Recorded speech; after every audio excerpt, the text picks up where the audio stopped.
రక్షణ కోసం పరుగును వీడి మరి తనయునిగా పశుల పాకలో బాలుడు యేసుగా పుట్టి సిలువను భుజంలో మోసి మనల్ని రక్షించాడు.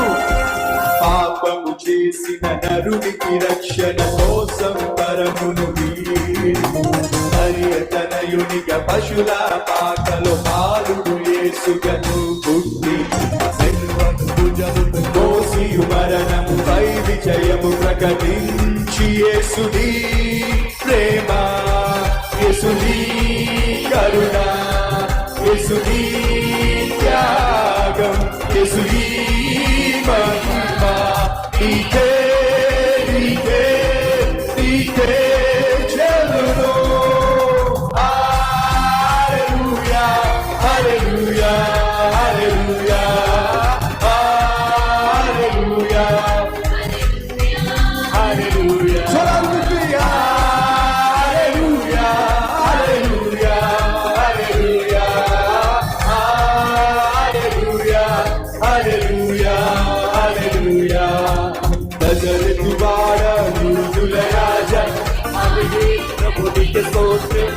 అబ్రహాము దేవా, ఇస్సాకు దేవా, యాకోబు దేవా నీకే స్తోత్రం. నజరేతు వాడా యూదుల రాజా ఇమ్మానుయేల్ ప్రభునికి స్తోత్రం. అబ్రహాము దేవా, ఇస్సాకు దేవా, యాకోబు దేవా నీకే స్తోత్రం.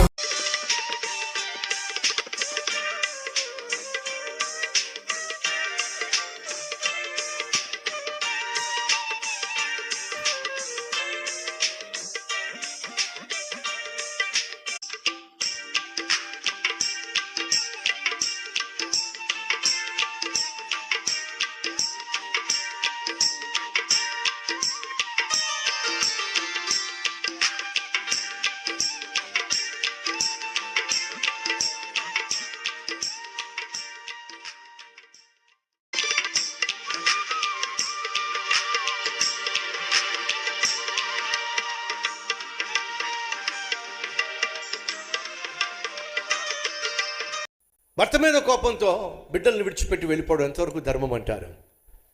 నేను ఒక తల్లి వచ్చి ఏడుస్తుంది, అయ్యా నా కొడుక్కి నా కోడలికి మంచి గొడవ అయింది, నా కొడుకు తన ఇష్టానుసారంగా తాను జీవించడానికి వెళ్ళిపోయాడు, మా కోడలు తన ఇష్టానుసారంగా తాను జీవించడానికి వెళ్ళిపోయింది, ఇద్దరూ గొడవపడి ఇద్దరూ కూడా స్వేచ్ఛను కోరుకొని ఎవరి దారి వాళ్ళు చూసుకున్నారు, ముగ్గురు బిడ్డల్ని మాత్రం నా దగ్గర విడిచిపెట్టి వెళ్ళిపోయారు. ఈ ముసల్దాన్ని ముగ్గురు బిడ్డల్ని ఎలా పెంచగలనయ్యా? బిడ్డలు ఏం తప్పు చేశారు? వింటున్నావా సహోదరుడా, వింటున్నావా సహోదరి? మీ ఇద్దరి మధ్య ఒకవేళ మనస్పర్ధలు వస్తే వాటిని ప్రేమతోనూ క్షమతోనూ జయించాలి, కానీ బిడ్డలను అనాథలు చేస్తే ఎలా? విను సహోదరుడా, ఈ లోకంలో నీ బిడ్డలకు చాలామంది స్నేహితులు ఉండొచ్చు, నీ బిడ్డలకు చాలామంది బంధువులు ఉండొచ్చు, నీ బిడ్డలకు చాలామంది క్లాస్మేట్లు ఉండొచ్చు, కానీ నీ బిడ్డకు మాత్రం ఈ లోకంలో ఒకే ఒక తండ్రి, చాలామంది తండ్రులు ఉండే ఛాన్స్ లేదు. నీ బిడ్డకు ఒకే ఒక్క తల్లి, ఇద్దరు ముగ్గురు నలుగురు తల్లులు ఉండే ఛాన్స్ లేనే లేదు. తండ్రి బాధ్యత కావచ్చు, తల్లి బాధ్యత కావచ్చు, ఈ లోకంలో ఏ ఒక్కడు కూడా భర్తీ చేసే ఛాన్స్ లేనే లేదు. ఆ తండ్రి ప్రేమను చూపించాల్సిన, ఆ తల్లి ప్రేమను చూపించాల్సిన బాధ్యత నీకుంది. విడిచిపెట్టి వెళ్ళిపోతే ఎలా?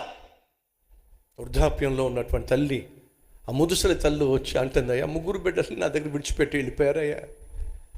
బిడ్డల్ని ప్రేమించడం చేతగాని వాళ్ళు, బిడ్డను ప్రేమతో పెంచడం చేతగాని వాళ్ళు ఎందుకు కన్నట్టు బిడ్డలని? భర్త మీద కోపంతో ఆ ఇల్లాలు బిడ్డల్ని అనాథలను చేసి వెళ్ళిపోతే ఆ బిడ్డలకు తల్లి ప్రేమను ఎవరు చూపిస్తారండి? అజ్ఞానం కాదు. ఆ సహోదరి ఒప్పుకుంటుంది, ఒంటరిగా ఉంటే నేను స్వేచ్ఛగా ఉండొచ్చు, నా భర్త యొక్క నరకం అనుభవించకుండా నేను తప్పించుకోవచ్చు, కానీ మరి బిడ్డలను ప్రేమించాల్సిన తల్లి కదా, అమ్మ ప్రేమ చూపించాల్సిన బాధ్యత అనుకుంది కదా. ఆ బాధ్యతలను మర్చి తాను సొంత నిర్ణయం చేసుకుంది. భర్త ఏమో బాధ్యతలను మర్చి ఇష్టానుసారంగా త్రాగడం మొదలు పెట్టారు. ఎవరండి? వీరిద్దరి మధ్య అన్యాయం అయిపోయింది. బిడ్డలు కాదు. ఆ రోజు ఆ సహోదరి ఎవరో ఒకరు వచ్చి కల్వరి టెంపుల్కి వెళితే నీ జీవితం బాగుపడుతుందని చెప్పి ప్రేమతో తీసుకొచ్చారు. సహోదరి కుటుంబాలు కూల్చేసుకుంటున్న వారు, దురలవాట్ల చేత తమ జీవితాలు నాశనం చేసుకుంటున్న వాళ్ళు మన చుట్టూ చాలామంది ఉన్నారు. కుటుంబ వ్యవస్థను ప్రారంభించింది దేవుడో, కుటుంబ వ్యవస్థ విచ్ఛిన్నం అయిపోతున్నప్పుడు ఆ కుటుంబాన్ని కట్టగలిగింది దేవుడో, ఆ దేవుని సంధికొచ్చి మొరపెట్టినట్లయితే దేవుడు జ్ఞానాన్ని ఇస్తాడో కుటుంబాన్ని కట్టుకోవడానికి. సంగమా, ఆ సహోదరిని ఒక ఆత్మీయురాలు ప్రేమతో మందిరానికి ఆహ్వానించినప్పుడు వచ్చినటువంటి ఆ ఇల్లాలు దేవుని వాక్యము చేత తన జీవితాన్ని దిద్దుకుంది. వచ్చిన మొట్టమొదటి రోజే దేవుడు తనతో మాట్లాడినప్పుడు తనకున్నటువంటి బుద్ధిహీనత తను అర్థం చేసుకుంది. అయ్యో, భర్త మీద కోపంతో భర్తను విడిచిపెట్టి వచ్చేసాను అనుకున్నాను, కానీ బంగారం లాంటి నా బిడ్డలను కూడా విడిచిపెట్టి వచ్చేసానే. వారికి చూపించాల్సినటువంటి అమ్మ ప్రేమను చూపించడంలో నేను నిర్లక్ష్యం చేశానే, బుద్ధిహీనంగా వ్యవహరించానే. పశ్చాత్తాపడింది, తప్పు తెలుసుకుంది, ఇంటికి వెళ్ళిపోయింది. తిరిగి వచ్చినటువంటి తల్లిని చూసి బిడ్డలు ఎంత సంతోషించారో, తిరిగి వచ్చినటువంటి భార్యను చూసి తన భర్త ఎంత సంతోషించాడో. ఆ భర్త అంటున్నాడు, నా భార్య ఇక రాదు అనుకున్నాను, కానీ ఆమె తిరిగి వచ్చినప్పుడు నాకు అర్థమైంది దేవుడు అద్భుతం చేశాడు అని చెప్పి. ఆ భార్యలో వచ్చిన మార్పును చూసినటువంటి భర్త అంటున్నాడు, తనతో పాటు కూడా నేను మందిరానికి రావడం ప్రారంభించాను, నా జీవితాన్ని కూడా ప్రభు మార్చాడు. ఆ సహోదరి ఇరువురు కలిసి సాక్ష్యం ఇస్తున్నారు, నాకున్నటువంటి మూర్ఖత్వం నుండి, నా భర్తకున్నటువంటి త్రాగుబోతనం నుండి దేవుడు విడిపించాడు. ఎలా విడిపించాడు? దివ్యమైన తన వాక్యము ద్వారా.